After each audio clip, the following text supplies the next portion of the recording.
Christopher Columbus. You've probably heard that this famous man was the first European to have traveled to America. But think again. What if there was someone who had reached America 400 years earlier at the dawn of the 11th century AD? What if that someone was a Viking? This is the story of Leif Erikson. Before we discuss Leif Erikson in more detail, let's look at the build-up to his transatlantic voyage. For this video, I will just be referring to him as Erikson.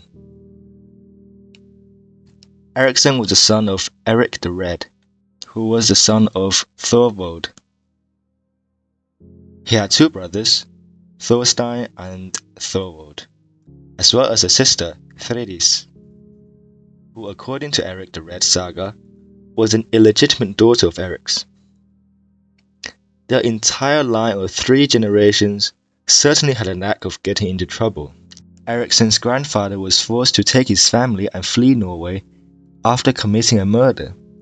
They fled to Iceland where Thorvald died, leaving Eric to make his own way in life. Eric married a local girl named Theodhild, the daughter of Jorund Atlason, whose family had Irish blood somewhere down the line. Things took a turn when Eric decided to follow his father's footsteps, and was temporarily exiled for committing a murder. This time there was no Iceland for him to flee to. Being a Viking, Eric took a boat and sailed west of Iceland after rumors of sightings of landmass. Eric eventually set foot on a new land which he named Greenland in order to appeal to settlers.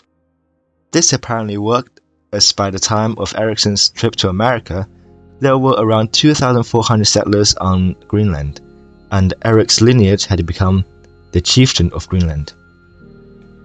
Erikson most likely grew up in Greenland with his siblings. Fortunately for him, he took after the explorer side of his father and managed not to commit any murder. The same cannot be said for his half-sister Thredis, but that's for another story. According to Eric the Red saga, Erikson was to sail for Norway to serve as a bodyguard of King Olaf. However, on his way to Norway, Erikson was blown off course to the Hebrides. It was here that Erikson met the mother of his children. She was a lady of high birth named Thorgunna, whom was pregnant by the time he's ready to set sail again. Erikson left the mother of his child to continue to Norway. She later gave birth to a son who eventually united with his father in Greenland. Erikson eventually arrived in Norway around the year 1000 AD and swore loyalty to King Olaf.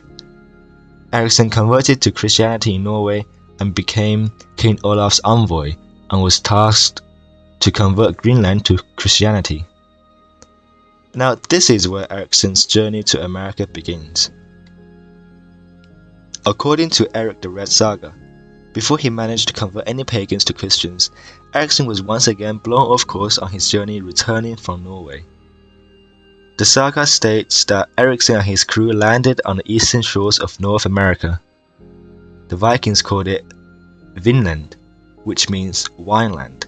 Finland is thought to have encompassed the whole area from the Straits of Belle Isle in Newfoundland to the Gulf of St. Lawrence and its southern shores, maybe even stretching to Prince Edward's Island and New Brunswick. Another version of the discovery from the saga of the Greenlanders, Erikson heard rumors of land sighting of America and decided to launch an expedition. They first reached a glacier-covered stone slab of land which he and his crew named Helluland, which means stone slab land, likely northern Labrador and or Baffin Island, and then a flat and forested land they called Markland, which means forest land, likely central Labrador. Eventually they came upon a lush land where they set up base, which they named Leif's Booth. While exploring the surrounding lands, Erikson and his men discovered timber and the grapes that inspired Vinland's name. The tales told in the sagas appears to have been verified when a Norse settlement was discovered in 1961 on the northernmost tip of Newfoundland's northern peninsula. The settlement contained what looked like to be chieftains' halls, other large halls, smaller halls and huts, all with large storage spaces and some with workshops built in. They were uncovered and dated to be between 980 to 1020 AD, which fits the saga's timeframes. The buildings found at the settlement also indicates the presence of an important chieftain. Erikson would be a good candidate for this role as he would later succeed his father in becoming the Greenland's chieftain. A rim pin of the Dublin Viking type was also found there. This ties in with information from the sagas about the Viking explorers having had family connections to Ireland, such as Erikson's mother having Irish ancestry. This settlement in Vinland likely served as a base of operations for the Vikings in North America. After Erikson finally returned to Greenland, he became chieftain after his father died just after 1000 AD. He then lived a comfortable life as any expedition into Vinland would be required to bring a share of their riches to Erikson. Erikson likely died sometime in between 1019 to 1025 AD, and his son became the chieftain of Greenland in 1025 AD. And that concludes the story of Erikson. Thank you everyone for watching. If you enjoyed the video, please like, comment and subscribe. Feel free to leave any suggestions for improvement as well. Thank you again, and I shall see you next time.